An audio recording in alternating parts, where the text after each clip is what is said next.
अस्सलाम वालेकुम जी। कल का जो हमारा ट्रेनिंग सेशन हुआ था उसमें कुछ हमारे जो कोलीग्स थे उसने मुझे क्वेश्चंस पूछे थे, तो मैंने समझा कि मैं उनको इंडिविजुअली आंसर करने की बजाय एक एक वीडियो की फॉर्म में, ताकि बाकी जो मेरे कोलीग्स हैं उनको भी एक बेनिफिट हो जाए। देखिए जी, बड़ा अच्छा लगता है, इसे हम कहते हैं फैमिली। आगे हम कहते तो थे लेकिन शायद उसका प्रैक्टिकली कोई हम ऐसा नहीं है। ग्रुप बना हुआ है, हम ऐसे आपस में डिस्कस करते हैं जैसे फैमिली मेंबर्स हम आपस में डिस्कस कर रहे हैं, और हम में आपस में कोई शायद एक दूसरे से जेलसी नहीं है। हम एक दूसरे से बड़ा फ्रीली पूछ रहे हैं, बता रहे हैं, हेल्प कर रहे हैं। तो शायद बहुत अच्छा लग रहा है इस सिनेरियो में आके। एक नया एक्सपीरियंस था सबके लिए, मेरे लिए भी, आपके लिए, लेकिन बहुत अच्छा लगा। अच्छा, ये जो 3 प्रॉब्लम जो कि इस वीडियो में मैंने डिस्कस करने हैं, एक तो प्रॉब्लम ये था कि जी लोग मतलब कुछ कोलीग्स के मल्टीपल सेक्शंस हैं। फर्ज करें 4 सेक्शन को वो पढ़ा रहे हैं और चारों सेक्शन को उन्होंने एक ही पेपर देना है।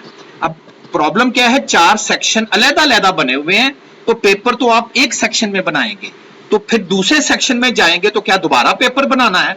क्योंकि वो जो डेटा बैंक या क्वेश्चन बैंक आपने बनाया हुआ है वो तो सेक्शन 1 में फर्ज करे रह गया है। क्वेश्चन बी का क्वेश्चन बैंक दोबारा बनाना पड़ेगा, सी का दोबारा। ये तो बहुत बड़ी एक्सरसाइज है।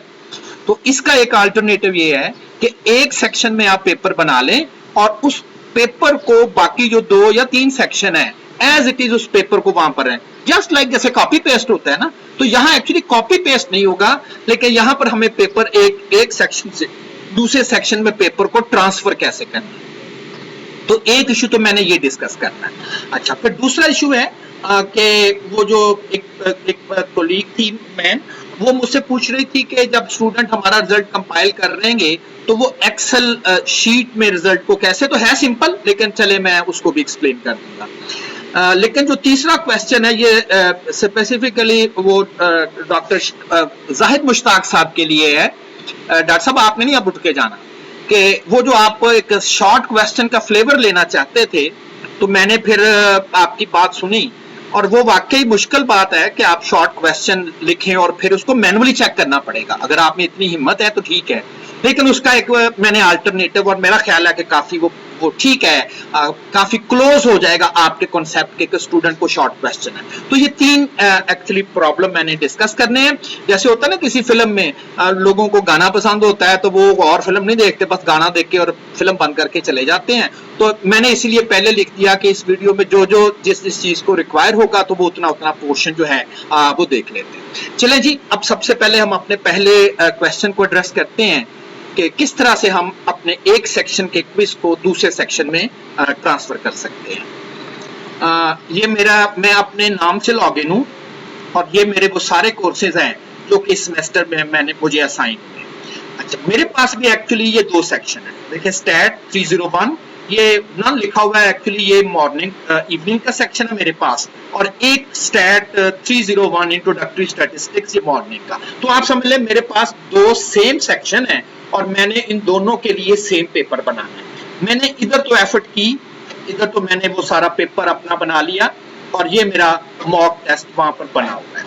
लेकिन जो मेरा दूसरा सेक्शन है उसमें पेपर तो वही रखना था, लेकिन जो दूसरा सेक्शन है उसमें एक्चुअली मेरा पेपर नहीं है। और मैं चाहूंगा कि जो मेरा ए सेक्शन, उसे ए कह लेते हैं, इसे बी कह लेते हैं, तो मेरे ए सेक्शन में जो पेपर बना हुआ है वो एज इट इज वो बी सेक्शन में आ जाए, इंक्लूडिंग द क्वेश्चन बैंक।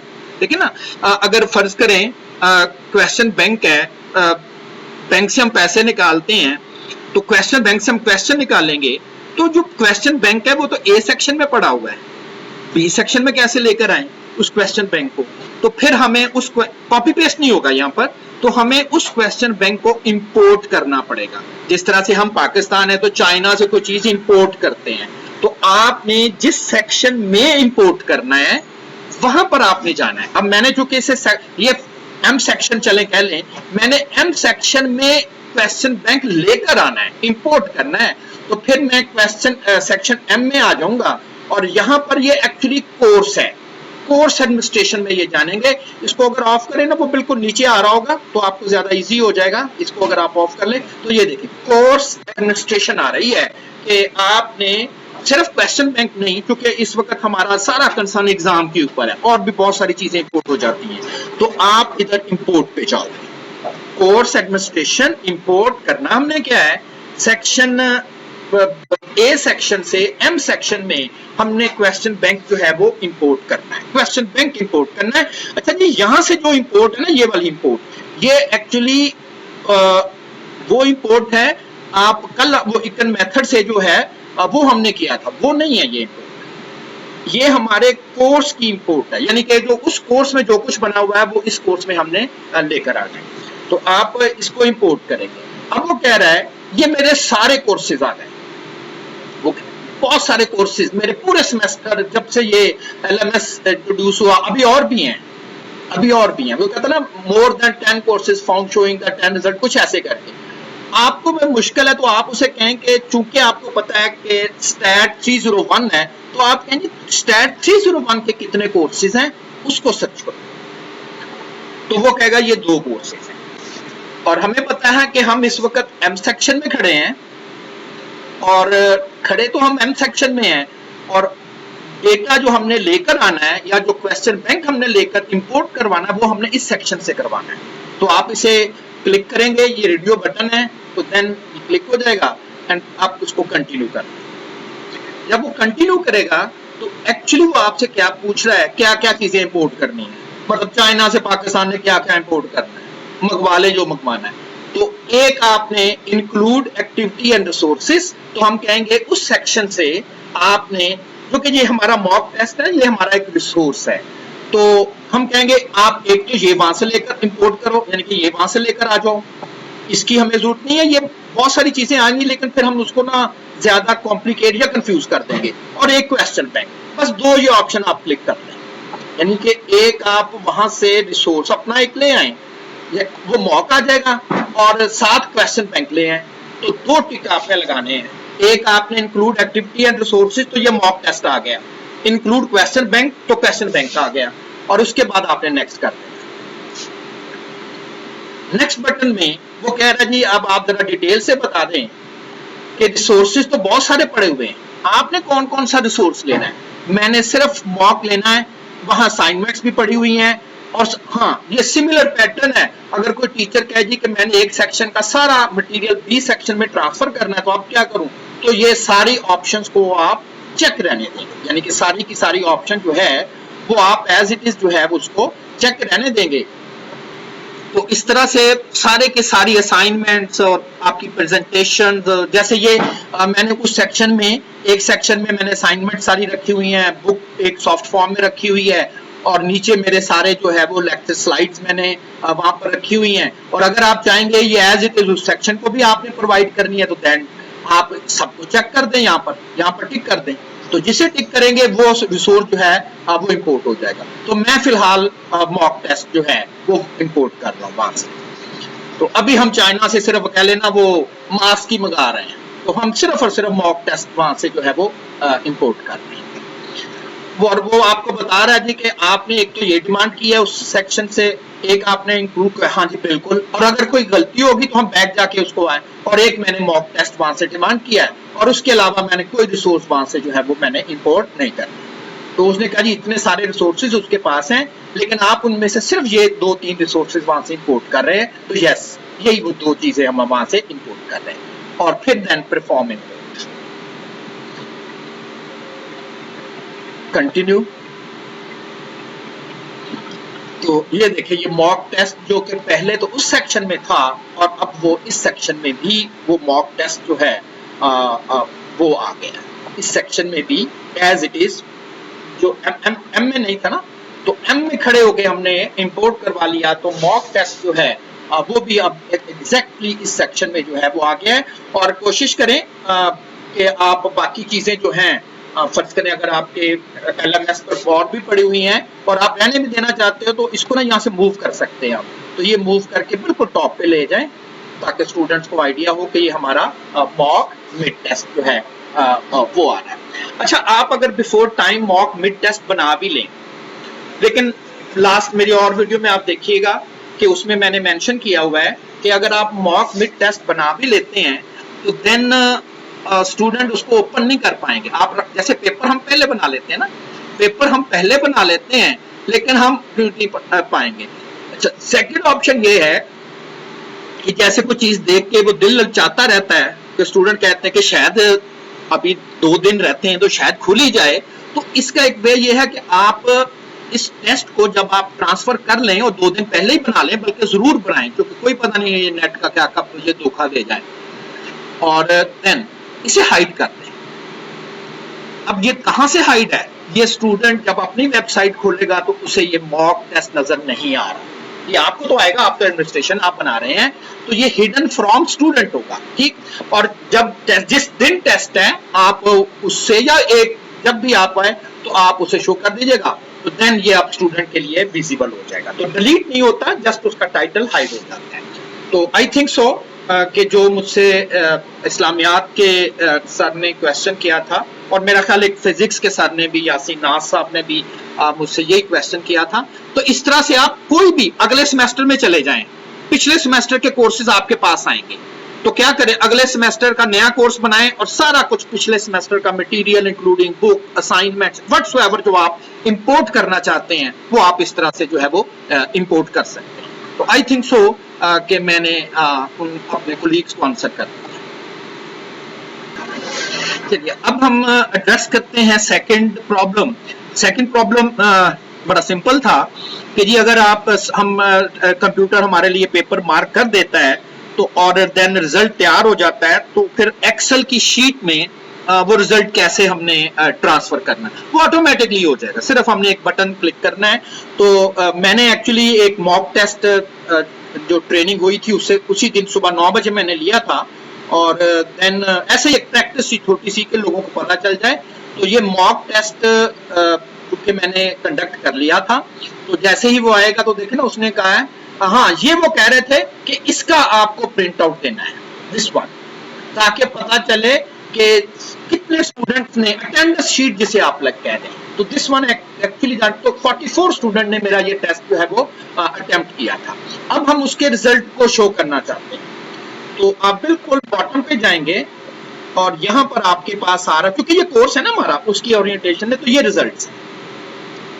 और उस रिजल्ट्स में अच्छा ये बड़ा प्रॉब्लम है, ये मैंने आईटी वालों को आगे भी कहा था कि हम कोई ओपन टैब करते हैं तो वो सारा एक्सप्लेन कर देता, तो बार बार हमें ऊपर नीचे जाना पड़ता है, जिसकी वजह से यही थक जाता है इंसान। वैसे तो ग्रेड्स आप शो करवाना चाहेंगे, तो जैसे ही आप ग्रेड का बटन प्रेस करोगे तो ये स्टूडेंट से जिसके 44 स्टूडेंट थे, ये सारे के सारे जो हैं वो एक्चुअली आ जाएंगे, और ये सेकंड पेज भी आपको नजर आएगा।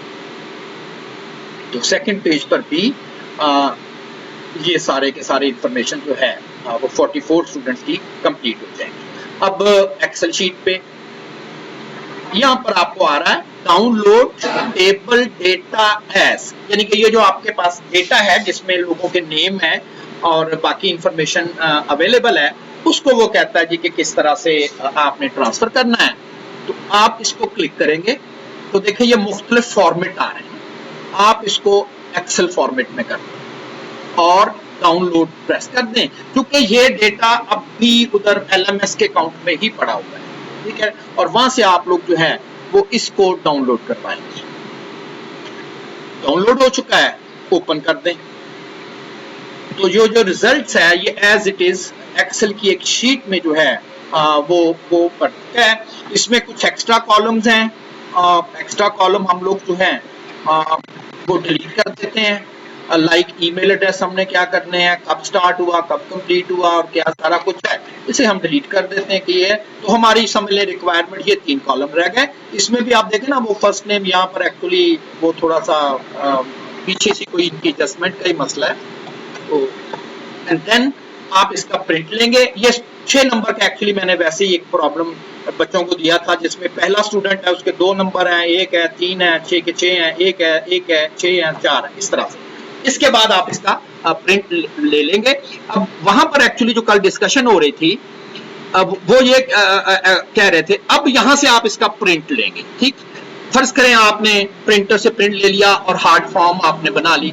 अब जब आपने रिजल्ट एलएमएस पे सबमिट करना है तो फिर आपको उस कोर्स में जिसका ये रिजल्ट आप सबमिट करना चाह रहे हैं उस कोर्स में आप एंटर होंगे और यहां पर रिजल्ट है, रिजल्ट शीट ये वो रिजल्ट नहीं है जो टेस्ट का रिजल्ट आया है, यानी कि कंप्यूटर ने जो रिजल्ट मार्क किया है वो मार्किंग हो गई है, शीट बन गई है, लेकिन वो जो शीट है वो कंप्यूटर के पास है और हमने उस कंप्यूटर से उसकी हार्ड फॉर्म में प्रिंट लेना है। एंड देन ये तो मैंने वैसे एक वीडियो में ये रिजल्ट वगैरह का भी एक्सप्लेन किया है, तो उन्हीं स्टूडेंट की सारी लिस्ट अब यहाँ पर अवेलेबल है, that is the award list जो कि हमारी यूनिवर्सिटी ने अपने मुताबिक डिजाइन की है। ठीक है ना, वो कंप्यूटर का फॉर्मेट था और ये हमारी यूनिवर्सिटी रिक्वायर करती है, तो वहां से हम प्रिंट आउट लेंगे और यहाँ पर जाके फिर वो मैनुअली नंबर हर एक के जो है वो हमें प्रेस करने होंगे। ये मैं एक्चुअली कल वसी साहब को यही कह रहा था, यदि अगर कंप्यूटर के पास ऑलरेडी शीट पड़ी हुई है, हम ये शीट भी कंप्यूटर के पास ही पड़ी हुई है सर, डेटाबेस में बड़ा सिंपल होता है, दो टेबल लिंक करना होता है एक कमांड के थ्रू, तो ये दोनों लिंक हो जाएंगे तो उसका डेटा इधर आ जाएगा। बट वेरी मच ट्रू, बड़ा टेक्निकली वसी साहब ने इसको आंसर किया है कि इस स्टेज पे अगर जरा सा भी छेड़ दिया, एक आध कमांड ऊपर नीचे हो गई तो ये चलेगा नहीं। और बिल्कुल ये फैक्ट है, मैं अपने एमफिल थीसिस में मैंने कुछ प्रोग्रामिंग कोड किए और मुझसे क्या हुआ कि एक जगह मैंने 0 लिखना था, वहां O लिखा गया मुझसे, O। अब 0 और O में ज्यादा फर्क नहीं होता, वो कहीं मैंने कुछ चेंज करना था वो इस तरह से हो गया। कैन यू इमेजिन कि पूरा एक माह मुझे लगा, मुझे समझ ही नहीं आ रहा था 10, वो लिखा हुआ 10 था, वो 10 नहीं था, वो 1 एंड O था। वो मुझे बार बार कही जाए ये न्यूमेरिक नहीं है, तो मैं कह रहा हूं तो इसका दिमाग खराब हो गया, 10 न्यूमेरिक ही तो होता है। लेकिन बहाल पता नहीं कैसे कैसे बस एक दिन पता चला कि ये तो कहीं O है या क्या है, देन मुझे आइडिया हो गया। तो इसलिए वसी साहब ने बिल्कुल ठीक किया है कि इस स्टेज पर हम उनको नहीं छेड़ेंगे। वो कहते हैं ना छेड़ मलंगा नू, तो हम नहीं छेड़ते, लेकिन हम उनसे रिक्वेस्ट जरूर करते हैं कि अगले जब सेमेस्टर में जाएं तो हमें ये प्रॉब्लम फैसिलिटेट करें। तो यहाँ पर आपने अपना रिजल्ट, अपना फाइनल मिड लेना है, तो मिड एक शीट मिड की आपकी आएगी, वो मिड में डाल देंगे, एक शीट फाइनल की आएगी, फाइनल में डाल देंगे, एक शीट प्रैक्टिकल की आएगी, प्रैक्टिकल में डाल देंगे। मैं क्लेम यही कर रहा था, जैसे टेस्ट होता है कंप्यूटर इधर रिजल्ट ट्रांसफर कर दे, फाइनल हुआ फाइनल ट्रांसफर कर दे, प्रैक्टिकल हुआ इधर ट्रांसफर कर दे, हम ये काम करें, हम असाइनमेंट के कर दें। ये एडिटिंग है ना, अगर कंप्यूटर ने इधर 10 लिख भी दिया है, 12 लिख भी दिया है, तो मैं कहता हूँ चलें ये 14 करके मैं पास कर दूं, इसका क्या इशू है? वो तो हमें चल एडिटिंग करनी पड़ेगी ना। तो ये और मेरा ख्याल है कि ये सेकंड प्रॉब्लम भी मैंने डिस्कस कर लिया है। अब ये जो थर्ड प्रॉब्लम है, वो अगर बाकी लोग बैठना चाहते हैं तो शायद उनको इतनी इंटरेस्ट ना हो, लेकिन मैं बाकी लोगों को भी कहूंगा कि वो भी इंटरेस्टिंग है, लेकिन डॉक्टर जाहिद मुश्ताक साहब उठ के नहीं जाएंगे, ये बात कंफर्म है, उनके लिए मैंने ये किया है। चले जी, अब जो थर्ड प्रॉब्लम था कि जाहिद मुश्ताक साहब का आइडिया था कि वो एग्जाम में स्टूडेंट से शॉर्ट क्वेश्चन पूछना चाहते हैं।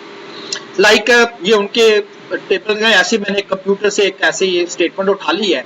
लाइक एक शॉर्ट क्वेश्चन ये है, define computer, explain the difference between data and information and also explain the hardware component. Let's suppose आपने इसे 5 नंबर का, ये एलिमेंट्री क्लास थी, तो आपने कहा जी कि 3-4 लाइनों में आपने कंप्यूटर क्या चीज है, डेटा और इंफॉर्मेशन में डिफरेंस जरा एक्सप्लेन कर दें और हार्डवेयर का एक्सप्लेन कर दें। और आप चाहते हैं कि ये 3-4 मिनट में ये बच्चे छोटे 3-4 लाइनों में ये प्रॉब्लम्स करते, शॉर्ट क्वेश्चन, यानी कि ये जाहिद मुश्ताक साहब के अकॉर्डिंगली, बल्कि यानी कि बाकी जो भी है उनके मुकाबले के स्टूडेंट को ये आंसर करना चाहिए। अब इसमें जाहिर है जब स्टूडेंट शॉर्ट क्वेश्चन लिखेगा तो आगे पीछे तो करेगा, तो हम टीचर पढ़ते हैं। आप इसी पैटर्न को किस तरह से कर सकते हैं कि आप इसके फिल इन द ब्लैंक्स बना लें, कुछ इंफॉर्मेशन या कुछ स्टेटमेंट आप लिखें, बाकी स्टूडेंट देखेंगे, बाद में आउटपुट देखेंगे तो वाकई मैं क्या कह रहा हूं वो समझ आ रही है। तो फिल इन द ब्लैंक्स बना लें। आप फर्ज करें ये आपके पास ये मटेरियल ऑलरेडी टाइप्ड है और मैं जो इस वक्त कह रहा हूं कि मैंने हाईलाइट किया हुआ है, तो हम क्या करते हैं, यहां से ये इलेक्ट्रॉनिक का जो वर्ड है वो वहां से मैं उठा लेता हूं, यहां पर फिल इन द ब्लैंक्स लिख देता हूं और नीचे मैं कुछ वर्ड्स लिख दूं। ये वर्ड्स मैंने नीचे लिख दिया, ये मैं की बना रहा हूं। और स्टूडेंट क्या करेंगे, ये तो बड़े वो छोटे बच्चे भी करते हैं ना, वो उनको ब्लैंक्स दिए होते हैं, नीचे वर्ड्स लिखे होते हैं, वो उठा के वहां पर ना करते हैं। बस यही कंसेप्ट है कि आपने वो बच्चों ने यहां से वर्ड उठाने हैं और यहां पर ऐसे फिक्स करने हैं कि ये जो डेफिनेशन है ये कम से कम जो है वो कंप्लीट हो जाए। डिसाइड आपने करना है कि कौन कौन से वर्ड जो हैं वो आपने उनसे करवाने हैं। अच्छा, दूसरी चीज जिसकी आपने थोड़ी सी केयर करनी है वो ये है कि फिलहाल मेरे पास दो मिसिंग वर्ड्स आ गए, एक पहली पोजीशन है, एक सेकंड। आपने जो नीचे वर्ड लिखने हैं वो उसी तरतीब से लिखने हैं, यानी कि जो पहली पोजीशन पे जो वर्ड आएगा वो आपने नीचे पहले लिखना, वो मैं बता दूंगा आपको, और जो दूसरी पोजीशन पर वर्ड आएगा वो उसको आपने दूसरी जगह पर रख देना है। और अब इसके अलावा ये भी वर्ड मैं मिस करना चाहता हूं, तो वो आपको डिसाइड कर लेना है कि जी मैं स्टेटमेंट में से कौन कौन से वर्ड जो हैं वो एक्चुअली यहाँ पर मैं मिस करना चाहता हूँ, ताकि वो सारी सिचुएशन जो है वो बाद में एक्सप्लेन कर सकें। तो कुछ इस तरह से हम लोग जो है वो इस प्रोसीजर को जो है वो कंप्लीट करें। तो जितने मिसिंग वर्ड्स हैं, जितने वर्ड आप मिस करना चाहते हैं, वहां से काट लें और सिर्फ अपने लिए यहाँ पर डैश डैश सी लगा दें एंड देन वो वर्ड नीचे लिख दें। तो इस तरह से आपने एक पूरी स्टेटमेंट जो आपके पास ऑलरेडी टाइप्ड है और जो जो वर्ड आप मिस करना चाहते हैं वहां पर वो वर्ड मिस करें और नीचे आप लिख दें। तो ये मैंने कहा था कि पूरी तरतीब के साथ होने चाहिए, यानी कि जो पहला मिसिंग वर्ड है पहली उसकी कोई रीजन मैं आपको एक्सप्लेन बाद में करूंगा ना, क्या हम क्या से इजीली कर सकते हैं या क्या हमारे लिए आसानी रहेगी। तो ये एक्चुअली 1 2 3 4 5 6 और 7 मिसिंग वर्ड है। अब स्टूडेंट ने एक्चुअली जब हम उसको एग्जाम देंगे तो हम ये स्टेटमेंट देंगे, ये वाली, ये हम उसे पूरी स्टेटमेंट देंगे यहां से लेके यहां तक, ये उसका कीवर्ड देंगे, कहेंगे उसको उठा उठा के जरा फिल करो, ड्रैग एंड ड्रॉप टेक्स्ट, यहां से टेक्स्ट उठाओ और फिल करो यहां पर। अब जाहिर है जिसे डेफिनेशन प्रॉपरली आती है वो तो सही लिखेगा, a computer is an data machine, हो सकता है उसके ज़हन में ये हो, a computer is an electronic machine, तो इसलिए ये सारी की सारी इंफॉर्मेशन जो है वो आप कर लेंगे। तो इस तरह ये तो हो गया। अब जहां आपके पास अब दो ऑप्शन है, सात जगह पर ब्लैंक्स हैं, तो मैंने वो 7 के 7 वर्ड्स ही नीचे दिए, ये तो आपको स्टूडेंट्स को देने हैं। लेकिन कंफ्यूज अगर करना है या आप कहेंगे ये तो कोई बात ना हुई कि इन 7 में से देखे, तो मैंने कुछ एक्स्ट्रा वर्ड भी यहाँ पर जो है वो टाइप कर दिए। चले 7 वो 8 9 10 11 12 वर्ड टोटल मैंने दे दिए, जिनमें से 7 वर्ड जो हैं वो वहां पर जो है वो यूज होने हैं। इस तरह से आप अपने वो जो आपके पास जो भी टाइप मटेरियल है बिल्कुल आप उसको ऐसे कर ले, थोड़ी सी एफर्ट करें, जो जो वर्ड आपने मिस करने हैं वो वहां से निकाल के वो सेपरेट कर ले।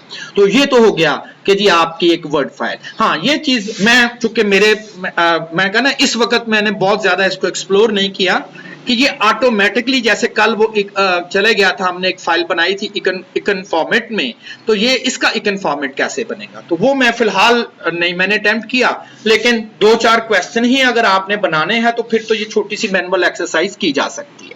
अब हम चले जाते हैं अपने LMS अकाउंट पे, जहां पर जाके मैंने इन क्वेश्चन को क्वेश्चन बैंक में मैंने ऐड करना।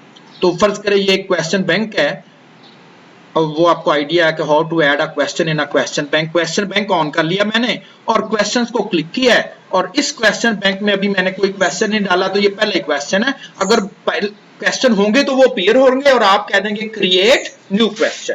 याद है ना, हमने 2 मेथड पढ़े थे कि एक एक करके क्वेश्चन भी क्रिएट हो सकता है, और हमने फिर इकन मेथड में एज अ बल्क भी क्वेश्चन जो थे वो क्रिएट कर लिए थे। तो क्रिएट अ न्यू क्वेश्चन, पहले हमने देखा मल्टीपल चॉइस क्वेश्चन, तो ये मल्टीपल चॉइस नहीं है, ये ट्रू फॉल्स क्वेश्चन नहीं है। आप इस, हाँ, जो जाहिद मुश्ताक साहब कह रहे थे ना शॉर्ट आंसर, तो वो शॉर्ट आंसर आप बना सकते हैं, लेकिन फिर चेक आपको मैनुअली करना पड़ेगा एक, या जो डेफिनेशन आपके ज़हन में है कि ये इसकी 100% ट्रू डेफिनेशन है, तो वो फिर आपको आंसर की में वो डेफिनेशन देनी पड़ेगी, और जिस स्टूडेंट ने उस डेफिनेशन के मुताबिक लिखा हुआ होगा आंसर, तो स्टूडेंट उसे ठीक कहेगा, और अगर उसने गड़बड़ की तो वो जाहिर है कि वो कह देगा रॉन्ग। तो उससे बेहतर ऑप्शन है कि आप क्वेश्चन बनाएं drag and drop text. Drag and drop text क्या होगा, ब्लैंक्स आ जाएंगी, वर्ड नीचे आएगा, स्टूडेंट वहां से वर्ड ड्रैग करेगा और जहां उसे फिक्स होना है वो टेक्स्ट को वहां पर ड्रॉप कर देगा। तो ऐड करें तो एक क्वेश्चन बना रहे हैं, और इस दफा जो क्वेश्चन की टाइप है वो ड्रैग एंड ड्रॉप है। अच्छा, ये बड़ा आज सुबह से अगर बाकी मसला सॉल्व हो गया है तो ये बड़ा इशू आ रहा है, बार बार सेशन जो है ना वो टाइम आउट करता है, यानी कि बाहर निकल जाता है। वो एक प्रॉब्लम तो उन्होंने सॉल्व किया, दूसरा जो है ना वो एक्चुअली गले पड़ गए हैं, ये पता नहीं अब उनसे मैनेज होगा कि नहीं होगा जी। अब आपने ये पहला क्वेश्चन, क्वेश्चन नेम फर्ज करें ये क्वेश्चन, इसका ना इसका कोई ताल्लुक नहीं होता ये आपने ना अपनी ईज के लिए लिखा होता है कि ये अच्छा ये वो वाला क्वेश्चन है जिसमें मैंने डेफिनेशन पूछी थी। अब आ जाएगा क्वेश्चन टेक्स्ट। क्वेश्चन टेक्स्ट में आपने ये क्वेश्चन नहीं लिखना, ये नहीं लिखना, ये तो उस वक्त लिखना है आपने जब आपने उनको शॉर्ट आंसर पूछना है। आपने जो समझते हैं कि ये ट्रू आंसर है, आपने वो सारे का सारा ट्रू आंसर ब्लैंक्स के साथ यहां से कॉपी कर लें और यहां पेस्ट कर दें। ठीक है, यहां पेस्ट कर दें। अच्छा, और अब ये जो ब्लैंक्स हैं, एक्चुअली कंप्यूटर को ना इस लाइनों की कोई समझ नहीं है क्या है, बस यही इसमें एक टेक्निकल पॉइंट था। आप, मैंने तो ब्लैंक इसलिए रखे ना मुझे याद आ जाए। अब आपने कंप्यूटर को कैसे बताना है कि यहां ब्लैंक है, तो आप डबल ब्रैकेट लगाएंगे। डबल ब्रैकेट देखिए तीन होते हैं ना, एक पैरेंथेसिस होता है, एक ब्रेसेस होती है, एक ब्रैकेट्स होती हैं। तो आपने पैरेंथेसिस ब्रेसेस नहीं यूज करने, या जिसे कहते हैं ना बड़ी ब्रैकेट, दरमियानी ब्रैकेट और छोटी ब्रैकेट, तो आपने बड़ी ब्रैकेट यूज करनी है। बट टेक्निकली ब्रैकेट, ब्रेसेस और पैरेंथेसिस, तो आपने डबल लगाना है, डबल ओपनिंग ब्रैकेट और फिर नंबर 1 लिखना है। इस नंबर 1 को आप एक्चुअली आप कंप्यूटर को ये बताने की कोशिश कर रहे हो कि भी यहां पर पहली फिलिंग द ब्लैंक्स यहां पर अवेलेबल होगी, पहली फिलिंग द ब्लैंक्स जो होगी वो वहां पर अवेलेबल होगी। अब आ जाएंगे हम यहां पर हम लिख देंगे कि जी यहां अब दूसरी ब्लैंक आएगी। वो लाइनें मैंने सिर्फ इसलिए लगाई थी ताकि मुझे भी आइडिया हो जाए कि कहां कहां पर मैंने ब्लैंक छोड़ी हुई है, वरना फिर पता नहीं चलना था कि कहां पर ब्लैंक हमने छोड़ दी है और कहां पर जो ब्लैंक्स हैं वो हमने यहाँ पर जो है वो मेंशन कर दी। बोल्ड करना जरूरी नहीं है, मैं सिर्फ इसलिए कि ताकि मुझे भी रीड के वक्त पता चले हाँ कि एक यहाँ पर ब्लैंक है और एक ब्लैंक जो है वो यहाँ पर आ रही है। तो इस तरह से हमने अब कंप्यूटर को यह बता दिया है कि यहां पर ब्लैंक्स तुमने शो करनी है, और जब वो इसको कंपाइल करेगा ना तो आप देखेंगे कि वहां पर ना वो डैश की तरह उसने ये स्पेस छोड़ी हुई होगी। 1 का मतलब पहला ब्लैंक, 2, 3, 4, 5, 6 और 7, तो 7 ब्लैंक्स जो हैं वो हमने यहां पर दे दी। अब आंसर की बनानी है आपने, और चूंकि ये अब आपकी मर्जी है, आप 5 नंबर रखते हैं, होगा क्या 7 ब्लैंक्स हैं, स्टूडेंट ने उसमें से 3 ठीक कर दी हैं, वो खुद ही इस नंबर को 7 पर डिवाइड करेगा और 3 मार्क्स का 4 ठीक है तो उसके बाद सातों के सातों ठीक है तो 1 नंबर दे देगा। तो फर्ज करें मैं 7 ब्लैंक है तो मैं 7 नंबर रख देता हूं। मैं समझता हूं कि ये डेफिनेशन बड़ी कॉम्प्रिहेंसिव है और जिसमें किसी स्टूडेंट को डेफिनेशन का जितना पार्ट आता है, जितना कि ठीक वो कर लेगा उतने नंबर है। 7 में से उसके 4 अगर ऑप्शन ठीक होगी तो 4 नंबर मिल जाएंगे, 7 की 7 ठीक है तो वो आपको 7 नंबर दे देगा। ये अब डिपेंड करता है कि आप उसको कैसे हैं, आपको कोई मैनुअली करने की जरूरत नहीं, उसने खुद ही ये सारे डिसीजन कर देने हैं। तो अब आपके पास आ जाएगी आंसर की। अब आंसर एक एक करके आपने ये बताना है कि जो पहली चॉइस है या पहली जो फिल इन द ब्लैंक्स है उसका ट्रू आंसर क्या है, उसका ट्रू आंसर क्या है। तो आंसर चूंकि आपने अलहदा से रखे हुए हैं और देन आप यहां से इसको कॉपी कर लें ऑब्वियसली एक एक करके ही ये, और वो मैं बहरहाल बाद में जब एग्जाम हो जाएंगे तो फिर इसको भी देखूंगा कि इसका एक फॉर्मेट क्या कि हम इस एक्सरसाइज से भी बच जाएं और इसे कहें जी कि ये टेक्स्ट तुम यहां रख दो और ये जो 12 वर्ड्स हैं उसको तुम एक एक करके चॉइसेस में रख दो। लेकिन फिलहाल आपको ये करना पड़ेगा, लेकिन ट्रू सीक्वेंस में लिखना है आपने, यानी कि पहली पोजीशन का ट्रू, ये आप की बना रहे हो, ये आप की बना रहे हो, चॉइस 2 का ट्रू आंसर ये होना चाहिए। इसी तरह से चॉइस 3 और चॉइस 4 तो हमने सॉरी जाहिद मुश्ताक साहब, वो पता नहीं वेबसाइट को क्या है, वो जरा से भी एक ऑर्डर करो ना तो वो करता ही रहता है। मैंने तो काफी दफा ऑप्शंस पे किया, अगर इस दफा ना हुआ तो ना फिर इंशाल्लाह नेक्स्ट टाइम जो है ना वो इसको कर लेंगे। वो एक ऑप्शन पे जाए ना तो काफी देर वो ना वेटिंग पे लगा रहता ना, ये देखें कॉर्नर पे वेटिंग वेटिंग, तो वो फिर करते हैं तो फिर वो दोबारा रीसेट कर देता है। एक दफा हम कोशिश कर लेते हैं, अगर वो हो गया तो ठीक है, वरना फिर आप किसी नेक्स्ट टाइम इंशाल्लाह हम जो है ना इसको परफॉर्म करें। चलें जी, वो मेरा ख्याल है वो कि वो वेटिंग पे लगाया हुआ, तो फिर इंशाल्लाह करते हैं। ठीक है जी।